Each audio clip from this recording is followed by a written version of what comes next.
America, America. I want to live in America. I want to live in America. I want to live in America. Everything's fine in America. That's West Side Story. Leonard Bernstein. Multiple Academy Awards. But what about what is happening now in America? That's beyond crazy. That's already unbelievable, and it drives one crazy. So crazy. I was thinking, since there's this notion that in America they sue anybody and everybody for anything. The infamous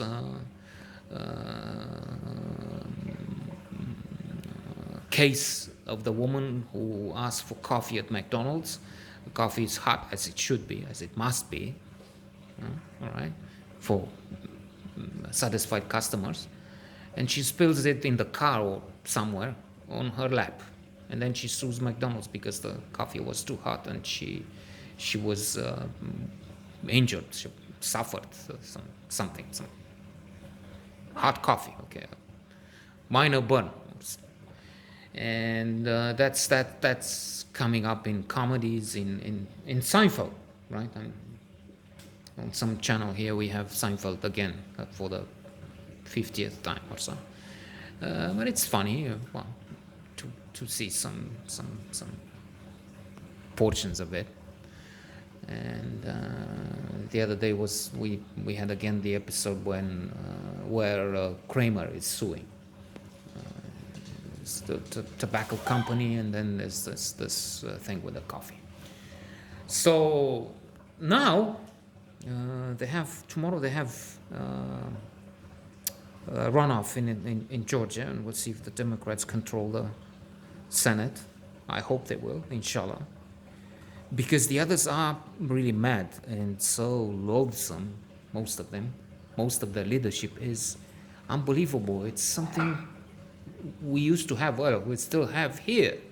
We have the Red Plague the outfit, the descendant of the Communist Party, and they are about the same as the Republican leadership.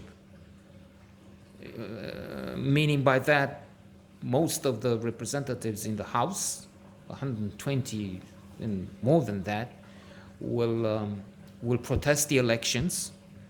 You have 12 senators at least have declared that they will also on the 6th bring to the floor a motion or something that will try and overturn the elections, like in a third world country.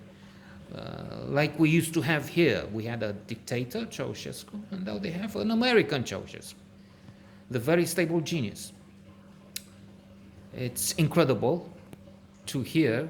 I heard last night on CNN tapes which show how he talked a day or 2 days ago with the state Secretary of State of Georgia, a guy with a complicated name, Brad Raffensperger, something, a Republican who is told by Trump that he has to try and find some votes. In fact, something like 11,870 votes. X plus one, so that he wins there as opposed to Biden. And he threatens the guy and his lawyer. It will be dangerous for you and your lawyer.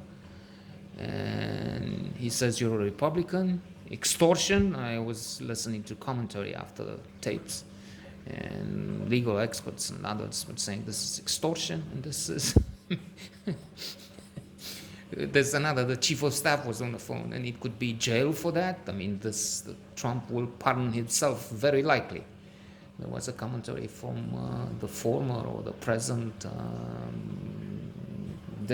district attorney for Manhattan or some other place in New York State, who was saying the chances for a self-pardon have just moved considerably, have increased considerably or something like that.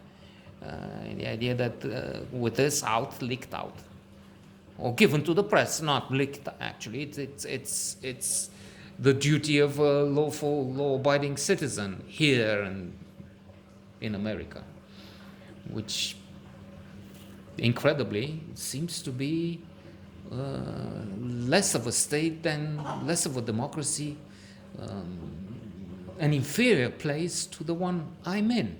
I mean, if, for one thing, we have a president who's 1,000 times better than this guy. I mean, decent, doesn't speak too much, so that's driving people here crazy. Well, he has critics. It's democracy. That's the very idea. But when you put the two together, it's also true that when you put any president in the world against this guy, the other country wins, not America, except, of course, there's a list of countries which where it's debatable. Put Trump versus Putin, well, you have the same thing. Kim of North Korea, Xi of China, Duterte of the Philippines, Bolsonaro, I mean, perhaps a descendant from Nero, the crazy Roman emperor, his Brazilian version. There will be a number of places where it's a fit or it's a draw when you compare. But otherwise, I mean, it's unbelievable. It's I've said that a few times, but that's the way it is. Crazy.